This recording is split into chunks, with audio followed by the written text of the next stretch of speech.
नमस्कार दोस्तों, स्वागत है आपका मेरे चैनल पे। दोस्तों, जैसा कि आप जानते हैं कि रशिया की सुखोई कंपनी एक सिंगल इंजन फाइटर जेट बना रही है जो कि स्टेल्थ फाइटर जेट होगा, यानी कि आप इसे कह सकते हैं कि जो 5th जनरेशन के फाइटर जेट हैं उसी कैटेगरी का होगा, लेकिन इसके अंदर इंजन सिंगल होगा।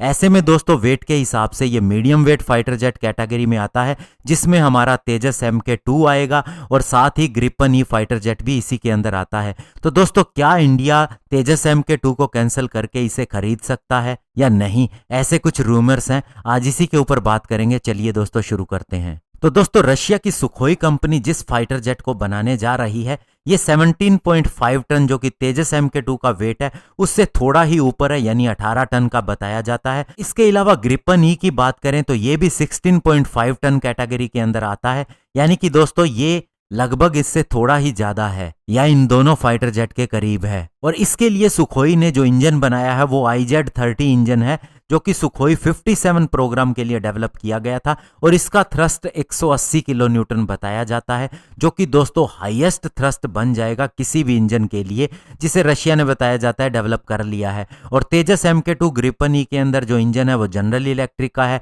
F414, जो 98 किलो न्यूटन थ्रस्ट क्लास का है। हालांकि ये भी अपने आप में बेस्ट माना जाता है, लेकिन ये IZ-30 इंजन आने के बाद में ये इंजन फीके हो जाते हैं और साथ ही रशिया के इंजन्स के अंदर थ्रस्ट वेक्टर कंट्रोल नोजल भी होती है, जो इसे और भी ज्यादा बढ़िया बना देती है। और जहां तक दोस्तों स्टेल्थ फाइटर जेट की बात है तो इसके अंदर इंटरनल वेपन बे होती है और F-35 के अंदर अच्छा खासा स्पेस है। इसके अंदर स्पेस उतना होगा या नहीं इसका दावा कम ही किया जाता है, लेकिन इसकी जो पिक्चर्स कुछ एक लीक हुई हैं उससे ये आइडिया जरूर लगता है कि इसके अंदर एक्सटर्नल बे भी होगी ज्यादातर वेपन को कैरी करने के लिए, और इंटरनल वेपन बे भी होगी, लेकिन कितने वेपन उसके अंदर आ सकेंगे ये अभी देखना होगा।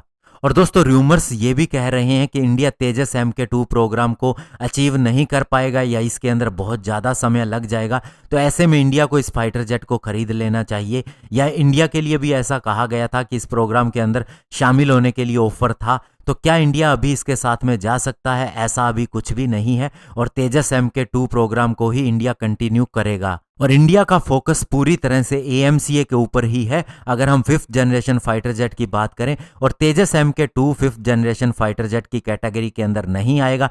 हालांकि इसके अंदर दोस्तों कॉम्पोसाइट मटेरियल का इस्तेमाल किया गया है, स्पेशली इसके फ्रंटल रडार क्रॉस सेक्शन को कम करने के लिए। और ग्रिपन ई की बात करें तो इसके अंदर इलेक्ट्रॉनिक मास्किंग टेक्नोलॉजी का इस्तेमाल किया गया है ताकि इसका रडार सिग्नेचर कम हो सके। और ये अलग कैटेगरी का फाइटर जेट है, इसीलिए इसका कंपैरिजन किसी भी और फाइटर जेट के साथ में, स्पेशली रशिया के इस फाइटर जेट के साथ में करना ठीक नहीं है। और इसके अलावा दोस्तों जो डबल इंजन फाइटर जेट है वे ज़्यादा कॉस्टली होते हैं प्राइस में भी, और साथ ही उनका ऑपरेशन भी बहुत ज़्यादा कॉस्टली होता है। तो ऐसे में दोस्तों बहुत से देशों ने सिंगल इंजन फाइटर जेट खरीद रखे हैं और वे भी आगे बढ़ना चाहते हैं, और कहीं ना कहीं आने वाले समय में तेजस MK2 भी एक्सपोर्ट मार्केट के अंदर बहुत ज़्यादा ग्रो करेगा, क्योंकि इसके अंदर पूरी तरह से नया डिज़ाइन है। ये रिलायबल फाइटर जेट होगा और मीडियम वेट फाइटर कैटेगरी के अंदर होगा। तो ऐसे में दोस्तों रशिया जो अपना ये फाइटर जेट डेवलप कर रहा है उन्हीं फाइटर एयरक्राफ्ट को टारगेट करने के लिए कर रहा है, चाहे वह उसका खुद का MiG-29 कैटेगरी का फाइटर जेट हो, या फिर अमेरिका का F-16 फाइटर जेट हो, या फिर दोस्तों आने वाले समय में तेजस MK2 हो या ग्रिपन ई फाइटर जेट हो। तो ऐसे में दोस्तों ये देखना होगा कि ये किस तरह की कैटेगरी का फाइटर जेट निकलता है, और तेजस MK2 पे इंडिया कंटिन्यू काम करता रहेगा। धन्यवाद, जय हिंद।